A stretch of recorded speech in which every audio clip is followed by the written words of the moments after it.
Why didn't I know about this? 1, 2, 3.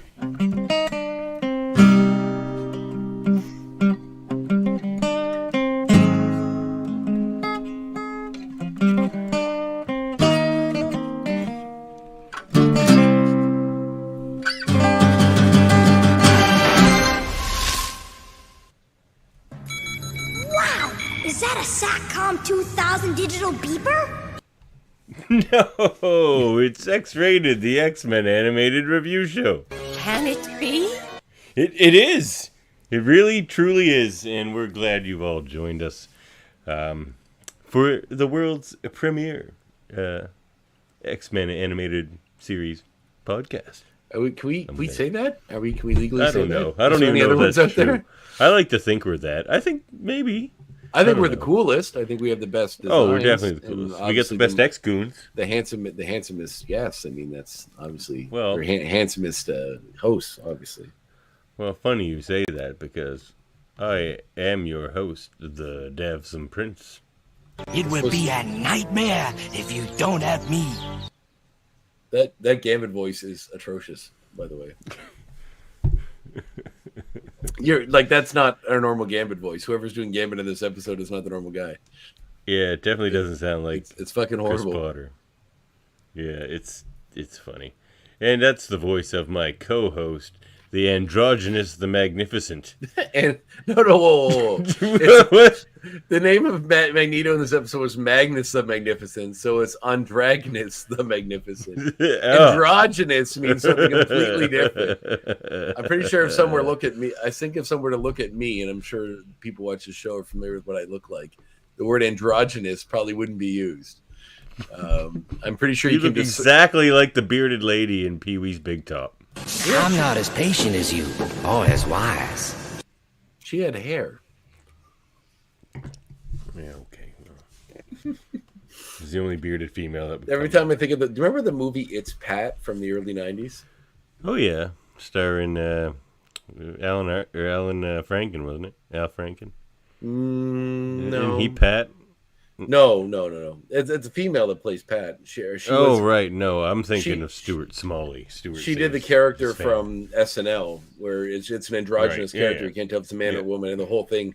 Like, obviously, with modern the way the world is modernly, the movie doesn't really hold up. I suspect it doesn't. You don't hear people talk about that movie anymore. No, because like a lot of the opinions about whether there's comedy and knowing if someone's a male or a female, like that's sort of gone by the wayside. But as a comedy movie, I still think it's pretty funny. Like I love that movie for a lot of reasons, and not just because of the jokes around that. Like honestly, that is amusing, but it's not like the humor around all of that to me is even funnier.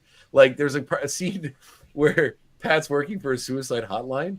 And she's on the phone, and the guy's like, I don't know, man. I'm just at the end of my rope. Sometimes I want to slit my wrist or shoot myself in the head or hang myself. And then just a pause. And then Pat goes, do you ever think about drowning? I mean, she's like, I hear it's like getting a big wet hug from God, forever. and like, to me, that sort of humor just really lands. So I've been overdue to rewatch that movie. Well, there you go. Let me know if it holds up. And thanks for joining us for the season finale of Hold Up. That was fun. It was a pleasure, actually. It was a very long episode, but I enjoyed it because I do only because two people crashed the show, and we also started late, but because I had trivia that night. But it was fun. I enjoyed it. It's fun taking on the Davan as a heel pro wrestler character that you haul out for that show. At least you get it. It's a heel character. Yeah, I don't like it. I get it, but I don't like it because it's like the least. Do people like the answer, André? They're not supposed to, but I don't really do that character anymore. I mean, I do in one place in PEI. Oh, interesting. Just because that's what they want me to. That's what they want me to do. So I do it when I'm there. Well, I like. But I always say it's my evil brother. He's my evil twin brother. He goes over to PEI sometimes. Androgynous the Magnificent. That's me, I guess. Whatever gets the wheels turning. But yeah, thanks for joining us. It was funny. No, it was a good episode. It was fun. I will do it again. Murphy and I had a chuckle on how you don't understand our love. Or perhaps, young man, love in general. I don't think you guys understand your love. So, Well, I mean, there's listen to that last episode or the one before the one I was on. You guys were like, I feel like if you're in the same room, you would have gotten a fist fight. Like I'm like, oh my god. See, that's what you don't get. Do you you're familiar with Letterkenny? Yes, Have you seen Shoresy? I'm familiar with it, but I haven't watched it. I think it's better than Letterkenny, actually. But there's a line Shoresy says in that describes me and Murphy's relationship perfectly, where he says he looks over to his buddy who's like sick of Shoresy giving him shit, sort of, for like the minute anyway. And Shoresy's just like, would you go to the wall for me? And he's just like, yes. He's like, and I'd go to the wall for you, so I should be able to call you a piece of shit on my way there. And he's just like, good point. Yeah, but there's a difference. There's a difference between like a playful, combative relationship or brief bursts of pure white hot rage. Like there are moments where you can tell Murphy is so mad. Like, and I'm glad it's. I like stoking those fires. I'm glad it simmers fast, but it does. But I think it comes from a real place of antagonism. I don't think it's jovial when it gets to that point in the show. Oh, I'm definitely trying to antagonize Murphy on that show. That's half the fun. Yeah, well, for me anyway. It's the fun for me. I like watching movies and stuff, but I like poking at Murphy a bit too. Well, it's like, yeah, I feel like most of my place was somewhere in between those two roles, but mostly just pleading for some semblance of sanity. I'm like this. Like, Davan, can you just not admit that some people enjoy some things you don't? And then you're like, no, they're all idiots. No. Everyone who likes this, you often like. The one thing I find so funny about the show is that, like, you often say these absolute phrases, which are just preposterous. But you're like, everyone's an idiot who likes this. Everyone's stupid. I'm like, you're literally just saying anybody who likes, like. I've only said that about Southland Tales and maybe UHF. Oh no, you said it many, many times when, like, indirectly referencing other film franchises, like the Fast and Furious or Transformers or one of those things. Well, I use Fast and the Furious and Transformers as like a catch-all for like shitty modern movies for sure. Yes, but you're also like, it's quite a blanket statement, and I wouldn't even say borders, I'd say crosses the border into elitism rather frequently, where you say lines like, anyone who likes these sort of movies is an idiot or doesn't or like. I definitely don't say phrases like that. I'll have to find the clips. Show me the clips. All right, well, you're the one who usually cultivates them, so I'll have to get Murphy to put together a mixtape. If I had the time... Murphy has an AI program for that now, which he wants me to use, but I don't trust it. I don't trust Skynet. I don't trust any of it. Don't come after me, Skynet. Actually, I guess that makes me an enemy of Skynet. You know what, Skynet? I'm not afraid of you, okay? We got the X-Men and the X-Goons and mutant powers. You've heard it here first, folks. Davan is calling out Skynet. Oh, crap. What did I just do? It's coming for you first, buddy. Well, we're here to review Season 5, Episode 6, Jubilee's Fairytale Theater. Written by friend of the show, Brooks Wachtel. Oh, Brooks wrote that? I thought I only wrote like... Oh, no, wait. I'm thinking the guy that wrote the Nightcrawler episodes. You're thinking of Len. Len, yes. Yeah, Brooks wrote a few episodes, actually. He wrote a couple episodes ago, too. You know what? Remember last episode where I said, like, one of my ex-points was, like, the fact that this episode isn't complete garbage gives me some hope that the rest of the show might be okay. Yeah. This one was okay. Taking it back. It wasn't it was okay. It wasn't that bad. It wasn't like, I was like, oh, I'm really going to hate this. Because everybody always shits in this episode. And I watched it and I was like, and then even somebody commented with the gif of Michael Jackson eating popcorn that was like, can't wait to hear what you guys are going to say about this one. And I'm like, I don't want to disappoint this guy because I feel like he wants me to really shit all over it. But it's not that bad. Like, it's really, there's some interesting stuff in it. It's the animation style has dipped dramatically. And that for sure is a drawback. But as far as, like, you know, the story and the scope of the episode itself, it's really not bad. It's not. You know, it's not horrible. It's not garbage. Like, there's a lot of redeeming stuff here. Yeah, I encourage everyone to go back and listen to our interview with Brooks Wachtel because he does give us some insight in that interview into this episode where he's like, they probably remember better than I do. It's just, he was sort of just handed a concept and he sort of had to try to make gold out of it, you know. He did. Like that's. I think that's what I was gonna say. That's like, an incredible compliment to him as a writer. Like if someone Yeah. gives you chicken shit and you turn it into chicken salad, like that should be That's what awarded, he did and he here. certainly did that here. Because with the animation and like the subject matter and stuff, it kind of feels like the Gummy Bears, more than the X-Men, which is like why I think people don't like. You know it. what it It's feels like more when to people, me yeah, is gargoyles. It feels more like gargoyles to me. Like the animation style reminds me of gargoyles a little bit. Yeah. Because that had a little more cartoonier of a look to it. Ish. Yeah. But like with this particular episode with all the medieval iconography and stuff, it kind of brought it back. There's also a big Masters of Evil or Masters of the Universe. Oh, 100%. That was going to be one of my X points. Yeah, me too. We'll get to those. We'll say that. Yeah.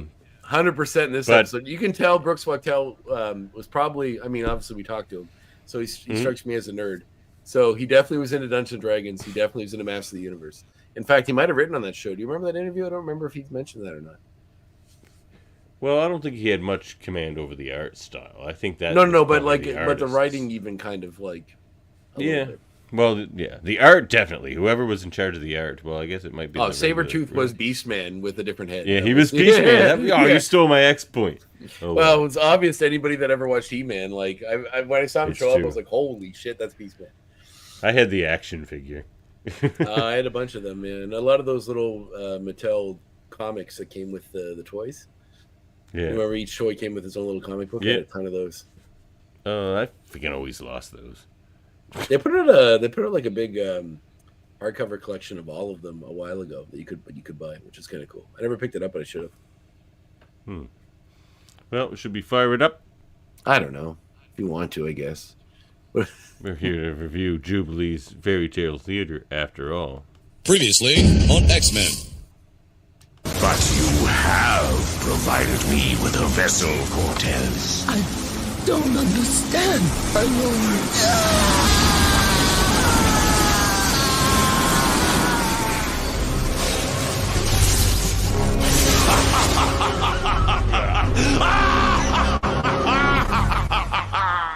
Ah, God, one of the best laughs ever. That dude's so evil. Yeah, he's great. He just enjoys it so much. He really does. Did you notice that? I mean, this says this episode was written by Brooks Wachtel, but did you notice that the executive producers are Stan Lee, Avi Arad, who was like executive produced every Marvel property in the 90s and early 2000s, and Joseph Calamari. What a great last name, Calamari. Calamari. People probably call him Squid Man. I would. 100%. I would too. I would. Squid Man's a pretty great name. So X-Goon Ryan says those were Larry Houston books. What were Larry Houston books? X-Goon Ryan is our Agent X on the ground at the Uncanny Experience in Minneapolis, I believe it is. Oh, is he? Weekend. Is he giving you play-by-play as he goes? I don't know. What are we gonna do there, Agent X? But you know, are you in touch with this man? He says he's gonna wear his X-rated T-shirt. Oh, that's lovely. Oh, yeah. I'm glad we have people out there that are beating the drum. Oh, the comics with the He-Man toys. You're right. Oh, you're right. Larry Houston did do the art in those. Yeah. He did the art in them, or he wrote them? Yeah, Larry Houston did. He did the art in those. I don't know if he wrote them, but he definitely did the art in them. I've seen him talk about that. Yeah. Well, that makes sense. Although I guess, interesting. Good grab, Agent X. Well, this episode is another one that I could probably sum up in 3 sentences, but I guess you might as well actually, take the time to go through it. We see. Don't we? Well, I guess we could if you want. Let's go through it. So we see. Cave. Yes, we do see a cave, a very nice cave, and they do use the word staglamite, which is cool. It's not one you hear used in regular conversation very often. Thank you, Ryan Jablonski. I hope I pronounced your last name correctly. No, you have to say it more like a comic book. Jablonski. That's better. More like Dracula. I am the great. Yeah, that was a little weird. Jablonski. It's Halloween. I bought some Halloween decorations today. I celebrate Halloween for 2 months. God bless you, sir. Time of year. Yes. I don't believe in them, but you'd enjoy it at my house. I love Halloween. It's my favorite time of year. Well, yeah, man. Christmas and Halloween are kind of neck and neck. I love horror movies, so that gives me the Halloween stuff. The Christmas stuff is mostly just because I don't know. I like the lights and the music and everyone seems a little happier and seems like a festive time of year. But Halloween probably is probably inches a nose closer to one of my favorite seasons. So. Oh man, Halloween! Just the very idea of trick or treating is one of the best things. Well, you got 2 young kids. humanity's ever That's come always up fun to be able to take them out.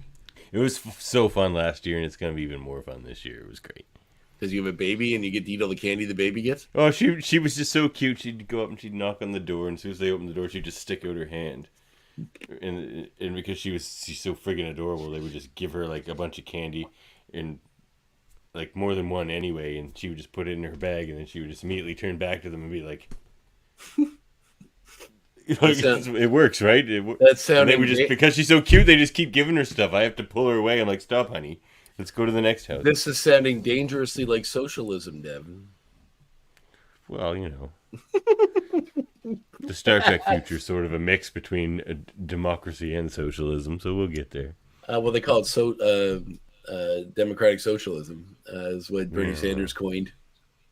Yeah, so that's basically what they got going on in the future. Mm-hmm. Well, it seems like it's working out for them. I think.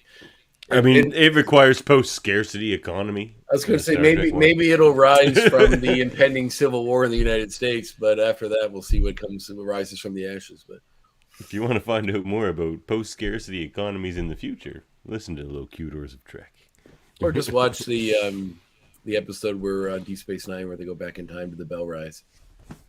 Yeah, that one too. It's great. Oh, one of the best episodes of TV. It's a two-parter, isn't it? Yeah, I was going to say. Yeah, it is.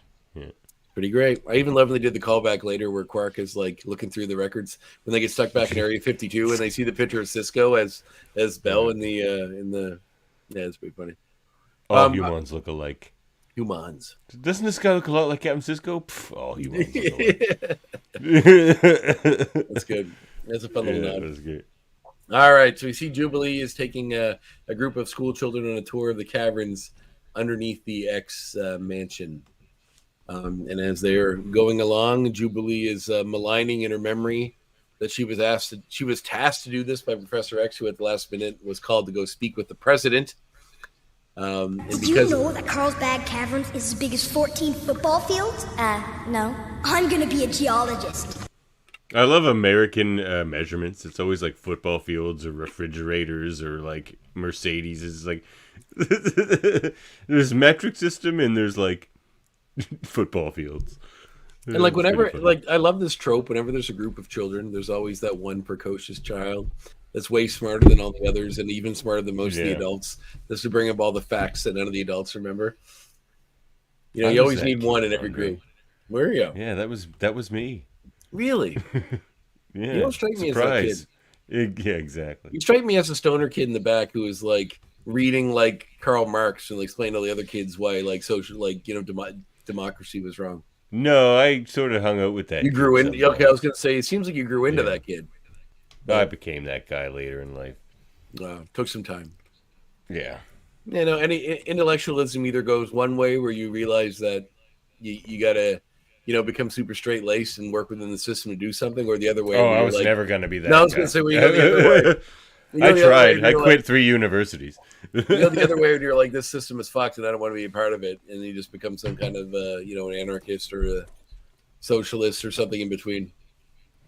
Yeah, that's the vibe you give off. Yeah, I fell somewhere in the middle of all of that. I didn't. Yeah, I'm definitely more on your side of the tracks though. Well, what else we got? So yeah, that line you mentioned. Made me laugh. If the president hadn't called, I would have happily taken them. The president didn't call you. That's the most obvious, hilariously written excuse. Like, this is Brooks making gold out of this episode. That is a hilarious line. The president didn't call him. Like, that's just him. Like, I don't want to take the kids to this. They could have used any excuse. Like the idea they could have just said there's some mutant relation issue. He needs to testify for commerce on some mutant thing. All that would have made sense. But the fact it's like the utmost importance, it's the president needs to see us. And he needs Wolverine and Gambit to go along for some reason. Not to mention, he never talks to the president. He always talks to Senator Kelly. Like, Senator Kelly's... Isn't Kelly the president now? Oh, is he President Kelly? I'm pretty sure he is now at this point. So yes. Oh, you're right. He might Yeah. be. Okay, well, fair. Maybe he did call, but it just seems like a bullshit excuse to me. Well, it's not a good one, that's for sure. So because of that, they stormed off. They took off the ship and left Jubilee to look after the kids. She, of course, in many past episodes, is upset that she gets relegated to doing some B mission and not able to join in all the adventures because she's too young. So Babysitting duty. Yeah, yet another one of those where they send her in the cavern with the kids. But during their the initial part of their little journey, and like I'm a little vague on who these kids are, where they're from, and why Jubilee needs to give them a tour of why they need a tour of the caverns under the school. They don't seem to be mutants. Yeah, like that's the thing. They should be young mutants, but none of them seem to have any useful powers. Well, none of them seem to have any powers whatsoever. So they seem like normal kids. At no point do they call them mutants. Do they reference mutants. Do the kids do anything spectacular? They just seem like there is kids. Issues with this episode. There are issues with it. Oh, 100%. But you know, it's like anything. If you pull the string on a sweater with holes in it, it's going to fall apart pretty fast. But I don't want to let that like deter you from the enjoyment of this episode because it's a fun little and this kind of art into here is nice. Yes, that was going to be one of my points as well. Some of the little juxtaposition artwork is actually like a fun throwback to medieval portraiture and like Dungeons and Dragons artwork, which is fun, and even just old fantasy books, which like if you're into that sort of stuff, is fun. So during this trip through the cavern, that face. They're startled by a loud noise. Jubilee doubles back through one of the caves that came from and discovers that it has been caved in, and they're trapped in the caverns, as it were. So Jubilee tries to use her communicator there, her beeper, as you played at the beginning, which one of those Stagcom 2000 beepers. Those are awesome. The kid recognized immediately. So in this world, the Stagcom 2000 beeper is the utmost of technology. Love? Yuck! Right. So Jubilee realizes that she's trapped in here with these kids, and she's not getting an answer in her comm, so she decides to start telling the kids a story to keep them distracted from the danger at hand. Well, the kids don't really know they're in danger as of yet, but this is her go-to. So she comes up with a story about this kingdom. Did she name the kingdom? I don't know. Why are we staying in this one single part of the cave and not leaving? Leave, Oh, it's fine. people Everything's die. fine. It's story time. Nothing's wrong. Nobody's gonna die. Why did you say that? No reason. No reason. I said nobody's gonna. Okay, it's story time. Let's Why even just bring have a that up story. if there wasn't a danger of it? Shut up. People say things. Yeah, people. Look, you say don't. stuff. You're just a kid. You don't understand how adults talk. Exactly. Yeah. So we're given the beginning of this tale about this medieval kingdom and this McTaggart Infinity stone. gem. It's called the McTaggart stone. I know it looks like an infinity gem though. Just looks like a normal. Actually, it looks more like a ruby from Sonic the Hedgehog, or not a emerald from Sonic the Hedgehog than it does. It does kind of look like a infinity gem. The infinity gems are circles though; they're ovals in the comics, and kind of cut ovals in the movies. Yeah. But anyway, Jubilee starts giving them the overview of this magical kingdom and this one-eyed prince and his princess, who are obviously Cyclops and Jubilee, and the evil king Magnus. You mean Cyclops and Jean Grey? Oh, sorry, Cyclops and Jean Grey.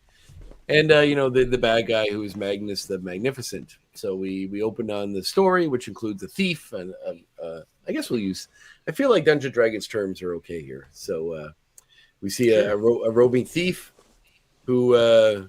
He calls himself a thief several times in this episode. I mean, in the regular universe, he's in the Thieves Guild, so yes, I guess that makes sense. A goateed Gambit who is running from these these like animated suits of armor that are Magnus's henchmen who are chasing him. He comes across. Run! Sorry, but this thief, he no follow orders. He just run. That voice is so different. It's like not even. It's not even like they're trying to sound like him. But look at the animation of Gambit in this shot, for example. It's like this is the C team, boys. Boys and girls. Yeah. So Magnus's henchmen who But that's pretty cool, like little design for like what this story is of these knights with the Magneto helmets. and I've just noticed something. And I can't believe it's taken me this long to notice it. Have people on this show always had 4 fingers? Or did that just come with this animation? That's just this. No, like it's not just the robots. Look at the people. They only have 3 fingers. They have 4 fingers as well. 3 fingers. What? Look right there. Oh wait. No, No. they don't. It's Okay, just it must those just be the knights. robots. I feel like I saw a picture of a person a minute ago and they only had 4 fingers. Right there. Look at the guy's hand in the Well, front. that's one of my X points. Oh, okay. The fingers change. No, Oh. just. Oh, save it. because of who that is. Okay. Yes, Th- exactly. Does that character only have? Because that was gonna be one of mine too. Yes. Does that yes. character only? Okay, well that makes sense. Then. I Yeah. thought it was just an animation issue. Well, we I might as didn't well realize- spoil it now. That character is clearly long shot. Clearly, But I'll yeah. save the rest of the other. So half does of that Longshot X normally only have 3 fingers and a thumb? Yes, he has 3 Man, what fingers. a Because wacky- he's from the Mojoverse. He's not human. Right. That makes sense, but that's wacky considering that the scene that I'm paused on of the guards only have 3 fingers and a thumb. So when you cut to the next scene That and is showed him in interesting, the front with like 3 fingers and a thumb, I was like, oh man, so do they just screw up this animation? Is this like Simpsons world No. we're living in? But I just noticed the guy behind him has Yeah. 4 fingers, so makes perfect Spoiling sense. all the X points tonight. Well, I but think I have enough that'll carry us through, but that was certainly going to All be right. one of them. So the guy leading the, I guess I might as well just own it now. The guy leading these 2 Yeah. peasants again becomes a con is obviously supposed to be Longshot, who we know Jubilee has a thing for, as established in a previous episode. So the soldiers are chasing Gambit for an undisclosed reason, which we'll learn very soon. Gambit goes to these peasants to try to hide him, saying that he has a secret that'll help take down Magnus. They want to hide him in his in their hay, but then the soldiers come upon them. He tries to defend them, but the soldiers overpower him and the peasants. But just when it seems like all hope is lost, Jubilee shows up, who is this magical princess of the forest, I guess. I don't know if she's really a princess, but she's some kind of a rogue of the forest. She's like an elf. Yeah, Got plenty of years. definitely an elf of some kind, who shows up, and she takes a break from the story to reassure the kids everything's going to be okay, because they're getting a little worried about what's going on, and she just kind of keeps distracting with the story. We cut back to By Jubilee aiding appearing. this traitor, you have declared yourselves the enemies of Magnus. Yeah, the design for the well, this is going to be an next point later too, but the designs for the suits of armor is actually pretty cool. I agree. Reminds me But a the lot Magneto of helmet's just cool. It's adaptable to a lot of different. generally, but it reminds me a little bit of Onslaught. Just this big Yeah, sort of suity of does look like armor Onslaught. thing that. So Jubilee's in the story is rather adept at fighting, kicks the living hell out of these robots, and her powers also seem stronger than they are in the real world, because like a single shot from one of them just makes More the like robots fall fire. apart. Well, I mean, what do they use to describe her powers to begin with? She kind of just makes lights, Plasmoids, right? they call them. Plasmoids. Yeah, I'm sure a plasmoids. scientist somewhere is shaking his head in disgust. Plasmoids. Or nodding Is that, in is that agreement. literally And what they're- they call it? Yeah, Plasmoids? plasmoids. Oh my Yeah, God. plasmoids. It was terrible. Or they just like shorthanded as fireworks, but like it's plasmoids. Plasmoids. Yeah, plasma. It's a whole another kind of In a moid form. matter. It's Look at this Trollverine. So yeah, so during the fight, one of the suits of armor is managing to escape, or trying to escape, and is stopped. Well, first it's there's only one suit of armor left because she dispatched all the rest. Gambit kind of taunts it, saying like, "Oh, it's only you and her now. What are you going to do?" He tries to run away. Before he can run, he is stopped by who I would call, for lack of a better term, because they don't actually name him. They call him Logan, the troll, but I'll call him Trollverine because that sounds way funnier to me. I thought I penned it, but apparently I did not. So, or it's just such a good name that Davan picked it up too. Yep. So, great scene here where she introduces this friendly companion of hers who's a troll that she calls Logan to the local villager, who's sort of shocked by its appearance. Trollverine goes up to the villager and kind of gets in his face. The villager goes to try to pet him. The villager tries to pet him, which I thought was very funny. It's like, I thought that was pretty funny. And then Wolverine, of course, takes offense to that. Jubilee stops him from doing anything drastic, and sort of introduce him as being friendly and one of her team. So they question Gambit as to why he's being chased by Magnus's guards. They never actually. He does say It what will does he be a calls it? He calls nightmare his names if every you don't day. have me. No, I'm getting to that. So she explains. She asks him why they're after him. He says that, have you ever heard of the McTaggart diamond or emerald, which they're familiar with because it is this thing that can unite the kingdom or give it the power to, stop Magnus. And he knows where it is. She does not exist. She has a fable you peasants tell to give yourselves hope. If she does not exist, mon capitan, why are you so nervous? Oh, that was before she showed up. Yeah, right. So, no, that's good. Oh, and point, I thought this line was funny. Smash the peasants. Smash the peasants? Is that what it says? Smash the peasants. Okay. Just smash Smash the peasants. And we can't say kill, of course, but just smash them. Smash. I like smashing. Yeah. Smattering, if you will. That's amazing. Yeah. All right, so so they go to the cave where this stone is being held, and they have this The cave, you say? Yeah, the smashed up looking Explain cave. about that later. So do I. What does the face on the wall look like? We have all the. Well, Yeah, that was the next point too. But I have a few different things that could be. I'm not 100% sure. I mean, I think it's but I have obviously an Mojo. It's obviously Mojo. Really? Who else would it be? The Shadow King? No, I had some ideas. We'll talk about it. Krang? It's either Mojo or Krang. It could be Mojo, but It's got to be Mojo. It can't be anybody else but Mojo. well, let's talk about it later. All right. They go into the Leave cavern. me at least one X point, Andre. God, They go into well. You're You killing can me. take, You're killing you can take all the ones you said before. I think I have enough that'll be all right. So they go into the Cave of Wonders from Aladdin and discover all of the gold and stuff that's hanging around here. Jubilee, of course, is whatever sort of you do not touch the lamp. diamond in the rough. The diamond in the rough. Very good, man. What a classic. Let's just watch Disney movies for the break. Oh, fuck, I'd do a Disney movie podcast for sure, man. I can watch a lot of my Aladdin. favorite movies are Disney. Aladdin and like my Lion day. I don't- King. I can watch that 1,000 times. Those movies are so good. Yep, and Little Mermaid's great too. Oh, I think The Hunchback of Notre Dame. Jungle Book's like my favorite. Oh, really? It's just called Tarzan, the Disney movie. Oh, do you mean the No, original one, the Jungle- old school one? Yeah, I mean Jungle Book. Oh, sorry. Yes, the original Jungle Book. Yeah, it's great. Yeah. Oh, it's amazing. Music. I think. Hercules is great. It's got that great Michael Bolton song. I've never seen that one. What? The Michael No, Bolton I sort of. song? I don't think I've seen any after Pocahontas. Well, that one. I've seen a couple of the newer ones. I watched Moana with Edith the other day, and that was that's a good one. really good, actually. Yeah, it's a good one. Well, like Disney and Pixar are kind of hand in hand, so But yeah, I've seen some of the Pixar stuff. the classic animated Disney It will stuff. be a nightmare. Oh my god, I got a if you broken don't have me. soundboard again. Awesome. I think Continue. two woefully misrepresented and great ones that are well deserving of watching if you haven't watched them. I'm sure you probably have, but if any X-Coons out there haven't, they're available on Disney Plus. Watch The Sword and the Stone, which is probably my favorite Disney movie ever.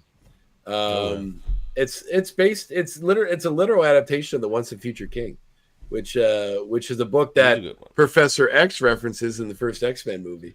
And is something that comes up a lot in that movie about the weight of being a king and ruling over other people, because and also represents the two different sides of ruling, the benevolent way and the metal fisted The way. tyrant king or the philosopher king. Exactly, which Merlin tries to teach a young King Arthur all of the different ways to teach him the proper way to rule Camelot. And I read it many years ago by T.H. White, and it's very, very good. The other is the Black You Cauldron. what now? You Camelot. Yeah, That's what she said. Anyway, very nice. And the other is the Black Cauldron, which almost bankrupt Disney, but I think has probably the most disturbing. I don't know if I've seen Black Cauldron. Oh, you should watch it. The Horned King I is will. possibly one of the most disturbing Disney character. That movie was the darkest anime Disney movie ever made. So much so that it almost bankrupt Disney because they took a real chance on it, and it was so dark that audiences had a trouble with it. And but it's very good. The Sleeping Beauty got pretty dark. That scared me. The Horn King is an army of zombies like that come to life, and you see all these dead corpses coming back to life. And the Horn King himself is like a skull with a hood and these giant horns coming out of it. And like there's likable goofy characters like Gertie and some others that are goofy, but all said and done, it's a pretty interesting movie. It's the first thing I watched when Disney Plus came out because I wanted to see it again for years. And it's a weird dark movie, but it's kind of fun that Disney put it out there. So yeah, so then they take a break from the story because Jubilee hears noise coming down the cabin. She goes and takes a look and she sees water leaking down. So she, leads the kids up into a higher part of the cave, away from, possibly where the water would come in. After she leads them away, the water breaks through and fills that area. So we learn, of course, that she made a right decision and lead them out of that section of the cavern. And they go to higher ground when she continues telling the story. For absolutely no reason, everything's fine. Yeah, I know.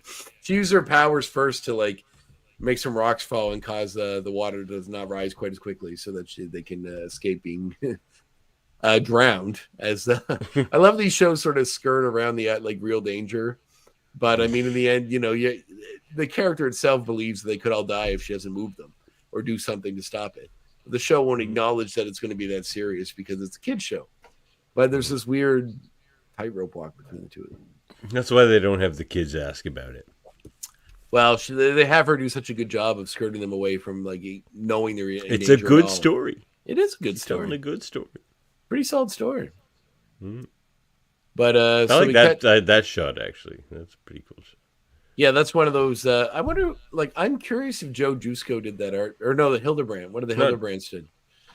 Tim or Greg Hildebrand, the ones who used to do all the art for the Hobbit and Lord of the Rings calendars and stuff back in the day. It looks kind of like a simpler version of their style, and it might just be something that someone did in homage to that. I doubt it was them because I'm sure they didn't pay them to come in and do that. Just do a few little frames. Hmm. Yeah. So as they are searching, there's Beastman, Saber yes. Beast. They don't actually call him that, do they? No, they call him Sabretooth for sure. Makes sense. So as they are going through and find the diamond, the McTaggart stone. The McTaggart stone. McTaggart, it's from Scotland. It was stolen from Scotland. So they don't actually say that. No, I made that part up. Because this is like a fantasy world. Why would they reference Scotland specifically? Because they reference McTaggart. Well, yes, because Maury McTaggart's even in a fantasy land, McTaggarts have to come from somewhere. Okay. Westeros. Westeros, yeah, right. I mean, that's basically England, right? Yeah. Or Britain, Great Britain.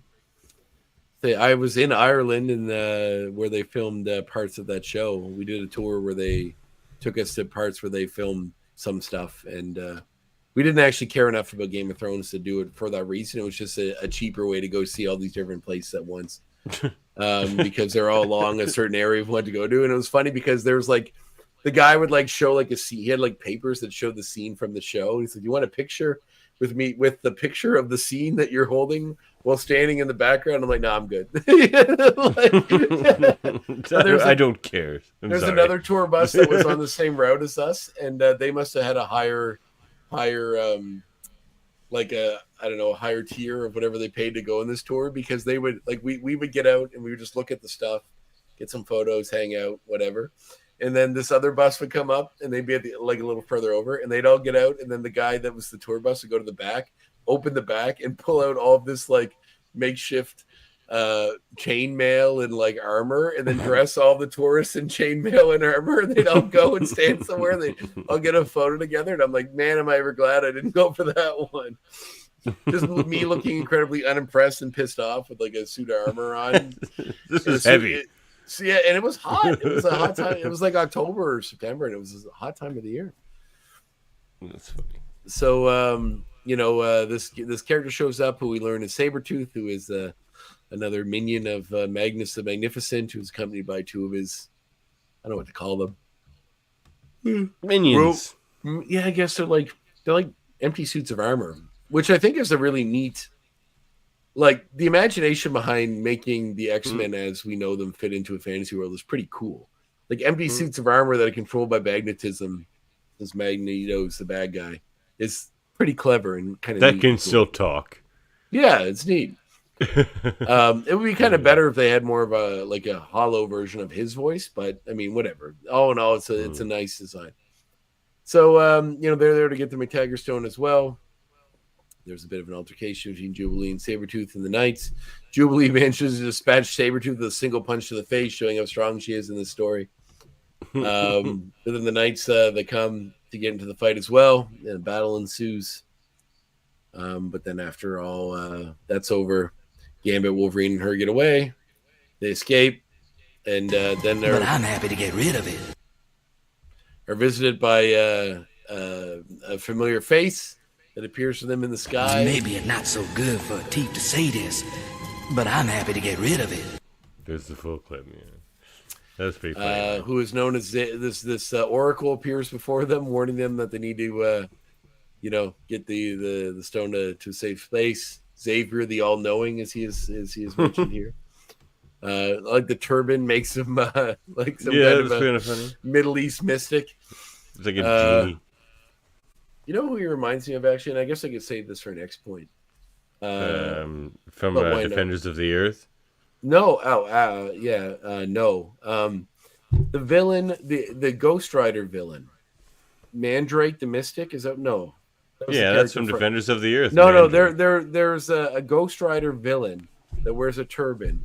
And there's a Spider-Man team-up where Ghost Rider and Spider-Man teamed up against him. And he I can't remember his name. I believe the Orb was in the issue as well. The motorcyclist with the giant ball with an eye. The eyeball. Yeah. So while they're talking about, their stone and walking away with it, one of the rats that was watching them takes a new form, and is appears to be a shape changer that is in the employ of Magneto, or Magnus, the Magnificent, who goes back to tell him about the story. What's going on? So they need both halves. They discover of the gem, so they only have one half of it. The other half is being kept in Magneto's secret quarters, or Magnus the Magnificent secret quarters, which they break into, finding a secret entrance. While doing so, they're attacked by the Knights who knew they were coming because the rat shapeshifter guy warned Magneto. Magnus appears in his cool little medieval outfit. And taking both types of the stone, because now he has both, the one that they had with them and the one that he had himself. He unites them to give him... You make it a medieval outfit, you just give him a bigger cowl. Yeah, take off the helmet, give him a soul collar. Give him a soul patch. Make the magnet belt thing, the cowl that keeps the cape on. Even his belt has like the little things that come out of the helmet. Like that symbol where they come out. Yeah, like that's all cool. I don't know. It's neat. So, Surrender the crystal, and I promise your destruction will be painless. That's from back in Sabretooth. All we gotta do to get the other half of the crystal is waltz right into Magnus's fortress. He's right. So Jubilee won't give up the other half of the crystal, but Magnus basically figures that if he puts her friends in danger, she will. Yeah, he says that. He's like, I will kill your friends. He puts Wolverine in danger, covering him in metal and making it tighter and tighter. So she eventually relents and gives him the other part of the crystal. And why? In the most because. I am beyond promises. I am power. That's power. But in truth, beyond promises. This is the thing that always gets me when villains are ridiculously stupid. So he's like, I have all of the power now, and the guard is like, we bow to you, new powerful Magneto, and he's like, or Magnus, and he's like, yes, you've served me well, but now I no longer require your services. And he just destroys all of his guards. How do you know you don't need their services later? Because he's all so powerful wasteful now. It's so wasteful. something Jubilee seems to have known and no one else could figure out, even Magnus himself, is that in making him all powerful, he can't quite control his powers. So he's so magnetized now that he can't stop it, and all the magnets just crush him because he can't turn it off. So much. So he is overcome by his powers, crushed beneath a bunch of metal. And as the story ends, basically we see the where the kids and Jubilee are held up in the corner. Wolverine or Cyclops busts a hole out of it and lets them out. And they say, we knew you were in trouble down here, and we're working on getting you out. Jubilee says about time, blah blah blah. And they are all saved, and it goes for a happy ending. But the kids need the end of the story because they didn't get the end. So Jubilee gets to sit with them. Look at the eyebrows on Professor X from the C team. Yeah, look how long his face is too. Yeah. Actually, Jean Grey looks fairly close to the way she looked before, and she's not too far off. Although she's got like a tight hourglass figure. Yeah. Tight. Look at that waist. Yeah, and her shoulders. It's total hourglass. It's pretty funny. But so Jubilee sits to finish the story, which is basically. Do you have any sound clip of Jubilee's character in the story talking? 'Cause it's the most ridiculous. You must have this, do you? I'm sure I must have played. Oh God, please do. No, when Jubilee when Jean Grey talks in the story, like the princess character. Oh, I only. She has the Jean most Grey ridiculous affectation. saying this one. Can it be? That's Jean Grey. Oh, we cut to the celebration with the kingdom celebrating that the diamond was found, and Jubilee saved the kingdom, and they're all like, "Well, Jubilee." Like Jean Grey's character is like the worst, like stereotypical, like princess, princess, like English princess. Like, Jubilee, you've discovered the diamond, and now you will have to. Like, it's just ridiculous. It is. So they basically say, like, now that you've discovered this and saved our kingdom, now you. But the Wolverine voice is ridiculous too. They're all pretty ridiculous. I mean, it's mostly just Wolverine with marbles in his mouth because he's got those big teeth. Yeah. But within the story, the one-eyed prince who has two eyes, and Jean Grey, tell Jubilee's character that she will, now that she's done this and saved the kingdom, she'll become a princess, and she'll have to do all this princess stuff, like wear dresses and go to dinners, and you can see Jubilee getting bored with this, so she, slips away. Shot at Professor X. Oh yeah, Professor X those eyebrows are intense. So Jubilee, within the story, Jubilee slips away, gets rid of the dress, goes back to her rogue clothes, and runs off with Gambit and Wolverine to go on more adventures. And then in the real world, we see Professor X state to Jubilee to Jean Grey that perhaps Jubilee has grown and that she's ready for all the adventures. I think our young lady has always been ready for all the adventures to have in this world. Yeah, but is the world ready for her? And she's doing this like ridiculous like dance through the woods when they say that, which is really funny. Yeah, all in all, serviceable, fun little episode. Yeah. All right. Well, I really thought I'd hate this episode, but I'm surprised how much I liked it. Yeah. Each of us will have to look into his own heart and decide. You decide first. Decide. Oh man, this is tough. Yeah, I know, because there's some negatives. I know. Well, I mean, a 7 seems too low, but an 8 seems too high. Yeah. We don't do decimals on this show. No, I'll give it an 8 then. It's fine. As far as I would probably give it a 9 if it went for the animation, so that's fine. I'll say 8. All right, I'll give it a 7.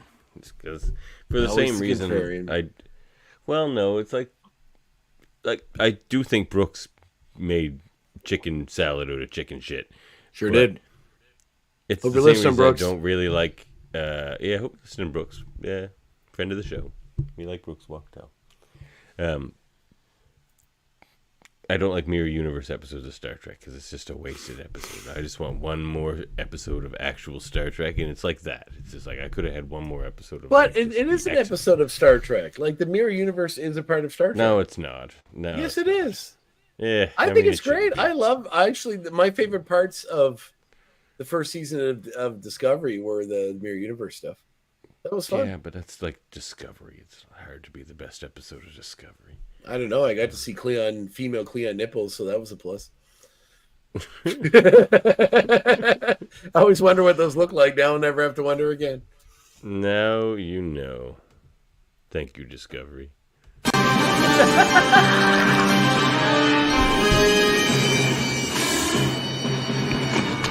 All right, so I don't want to go off on a big tirade, but so the guy. Oh no! Hold on. I need to run outside. I left my X points outside in my shed. What? Oh, your phone. Yeah. Yeah. Okay. All right. Well, I'll talk to the X-Goons. You talk to the X-Goons. I'll be right back. All right. So what I was going to say to Davan is that if you watch Star Trek Discovery, there's a character in the first 2 seasons, and maybe he continues on. I've only watched the first 2 seasons. Who is a Cleon that was made genetically altered to look like a human. And that character, I don't know the name of the actor, but he was on a show called Toast of London, starring Matt Berry, who you may know from the IT Crowd or from What We Do in the Shadows, the Taika Waititi TV show that spun off from the movie. So in that show, he always goes in to do voice work, and there's all these 2 producers that are always there, and they're kind of always giving him the gears and putting him through the ringer. And they say, he's always like, "Can you hear me? Can you hear me, Steven?" And he goes, "Yes, I can hear you, Clem Fandango." So Clem Fandango, that character, played Clem Fandango. Yeah, he played the incognito Cleon that was genetically altered to look like a human. Yeah. And you when keep I was calling Klingons Cleons? Klingon, no, it's Cleon. Have you been saying Cleon? Klingon, no Klingon. It's Klingon. Okay, good. All right, I'm familiar. There's a G in there, so because of that, when I was watching Clem Fandango. When I was watching Discovery, it took me like maybe 3 episodes to realize that it was the same guy, because I was like, "Fuck, I know this guy from somewhere." And I was like, "Holy shit, it's Clem Fandango!" Yes, I can hear you, Clem Fandango. Toast. Could we get a no? No. Yes, I hear you, Clem Fandango. Yes.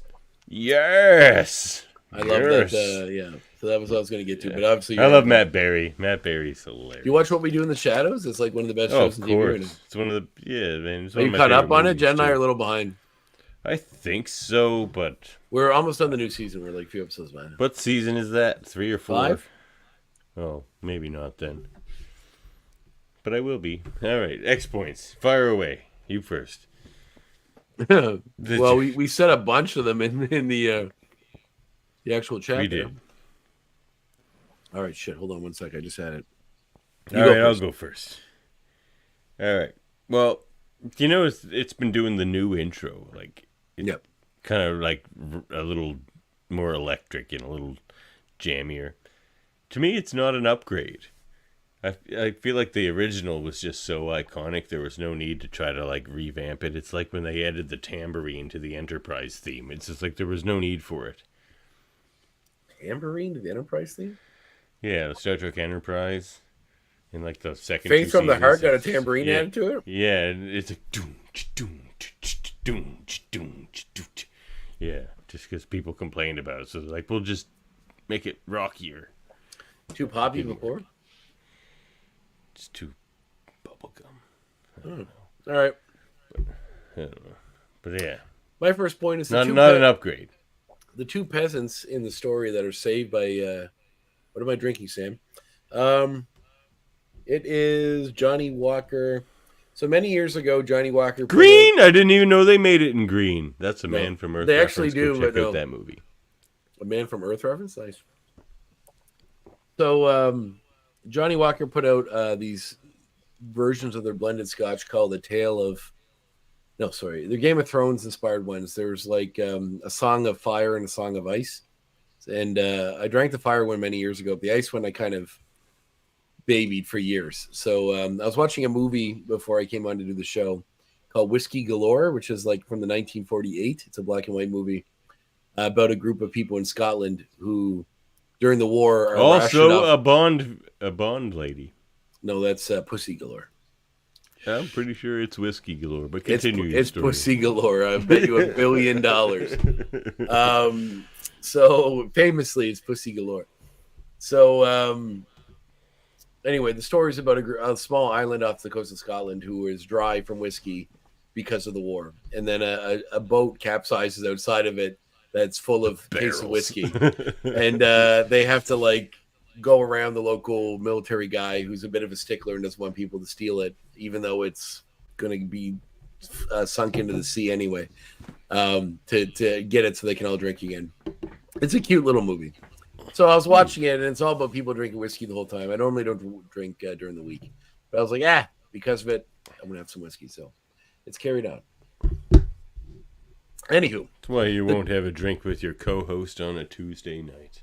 I had a drink with you on your birthday. I drank you under the table, if I recall correctly. That never happens to me. Good You job. were fucking 3 sheets to the wind while I was still incredibly couple of sober. sheets anyway. Like 5 sheets to the wind. There were several sheets in the wind. like By the end of that, go back sheets. and listen 2 to sheets it. at best. By the end of that episode, you were out to lunch. Ex-goons, how many sheets? Several sheets. And I am right. not, believe me, I'm not drunk at all. Not even close. I could drink a quart and be drunk, but 3/4 of a quart in is when you'll start noticing that I'm drinking. Yeah, same with me. Usually. No. It's my birthday.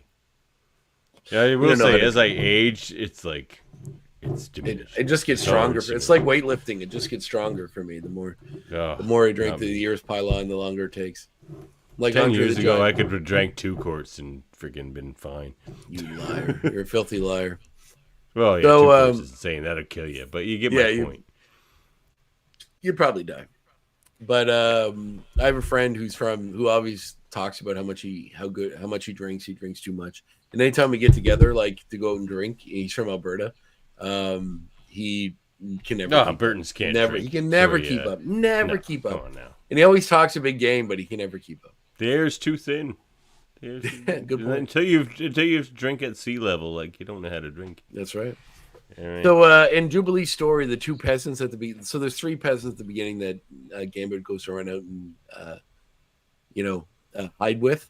The first one we've already identified as Longshot, which is obvious because of his fingers and his mullet, and the fact that Jubilee loves him. But the other 2 that were driving the cart were modeled after her foster parents, who we saw in the first episode. All right, deleting that X point. You stole that one.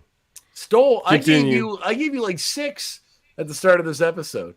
You didn't give me 6. You stole 6. You have more than enough. All right, well, I'm giving you additional ones than the ones I already said you could have. Well, fine. Back to me. Yes. All right. Well, the Carlsbad Caverns, where this episode takes place, are in New Mexico, and in fact consist of 119 separate caves. You really are the nerdy kid in the group. Yeah, I was. Actually, Mrs. Lee, there's Carlsbad Caverns. Actually, it's pronounced Ankylosaurus. You've been saying Ankylosaurus, when in fact it's Ankylosaurus. That is not correct. It is. Really? Yeah. Then you and 98% of the world, or me and 98% of the world, are wrong. Yeah, and I was wrong for a long time myself. It's always been called Eventually, I figured it out. Ankylosaurus? It's Ankylosaurus, yeah. Where are you getting this information from? Look, man, I study. I'm a nerd. You study dinosaurs? What are you, 3? Kind of. All right. My second X point is this is the first time in this entire show in which Jubilee's proper surname is used in dialogue. They've never referred to her as Miss Lee before. This is the Yes, they've first called time. her Jubilation Lee. Yes, they have. It was in the very first episode they call her Jubilation Lee. Nope. It even comes up on the card where they're like, Jubilation Lee, Chinese It shows American. up in pictures, but nobody ever says it in dialogue.